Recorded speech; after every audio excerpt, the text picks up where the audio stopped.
Hello നമസ്കാരം എല്ലാവർക്കും പുതിയൊരു വീഡിയോയിലേക്ക് സ്വാഗതം. സർക്കാരിൻ്റെ സാമൂഹിക സുരക്ഷാ പെൻഷൻ സ്വീകരിക്കുന്ന 60 ലക്ഷത്തോളം പെൻഷൻ ഗുണഭോക്താക്കൾക്ക് വളരെയധികം സന്തോഷം നിറഞ്ഞ ഒരു അറിയിപ്പാണ് ഇപ്പോൾ എത്തിയിരിക്കുന്നത്. ജനുവരി മാസത്തിലെ പെൻഷൻ വിതരണം ആരംഭിച്ചിട്ട് അധിക ദിവസമൊന്നും ആയിട്ടില്ല. അക്കൗണ്ട് വഴി പെൻഷൻ സ്വീകരിക്കുന്ന ആളുകൾക്കെല്ലാം തന്നെ തുക ലഭിച്ചു കഴിഞ്ഞു. കൈകളിൽ തുക സ്വീകരിക്കുന്നവർക്ക് 2 ദിവസത്തിനുള്ളിൽ തന്നെ തുക ലഭിക്കും.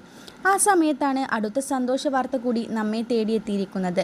സംസ്ഥാനത്ത് സാമൂഹിക സുരക്ഷാ പെൻഷൻ ഒരു ഗഡു കൂടി വിതരണം ചെയ്യാൻ സർക്കാർ തീരുമാനിച്ചു. ക്ഷേമ പെൻഷൻ കുടിശ്ശിക വീട്ടുന്നതുൾപ്പെടെ സാമ്പത്തിക ആവശ്യം നിറവേറ്റാനുള്ള പണം തേടി സംസ്ഥാന സർക്കാർ വീണ്ടും ഭരണി സമീപിച്ചിരിക്കുന്നു. വീണ്ടും കടപത്രങ്ങളിലൂടെ 1400 കോടി രൂപ കടം വാങ്ങും. നടപ്പ് സാമ്പത്തിക വർഷം 2024-25 കേരളം എടുത്ത കടം ഇതിനകം 10,000 കോടിയിലെത്തിയിട്ടുണ്ട്. ജൂലൈ 2 കടമെടുത്തതോടെ ഇത് 11,500 കോടി രൂപയാവും. ഏപ്രിൽ 23 1000 കോടി രൂപയും 30 2000 കോടി രൂപയും മെയ് 28 3600 കോടി രൂപയും കടമെടുത്ത കേരളം ജൂൺ 4 2000 കോടി രൂപയും 25 1500 കോടി രൂപയും എടുത്തതോടെയാണ് ഈ വർഷം ഇത് വളരെ ഉള്ളത് 10,000 കോടി രൂപയായത്. ഇനിയും 5 മാസത്തെ പെൻഷൻ കുടിശ്ശികയാണ്. ഇതിൽ 1 മാസത്തെ പെൻഷനും കൂടി ഉടനെ തന്നെ വിതരണം ആരംഭിക്കും.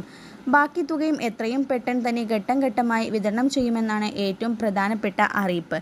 വരും ദിവസങ്ങളിലെ ക്ഷേമ പെൻഷനുമായി ബന്ധപ്പെട്ട എല്ലാ അറിയിപ്പും കൃത്യമായി നിങ്ങളിലേക്ക് എത്താൻ ഈ ചാനൽ മറക്കാതെ സബ്സ്ക്രൈബ് ചെയ്യുക.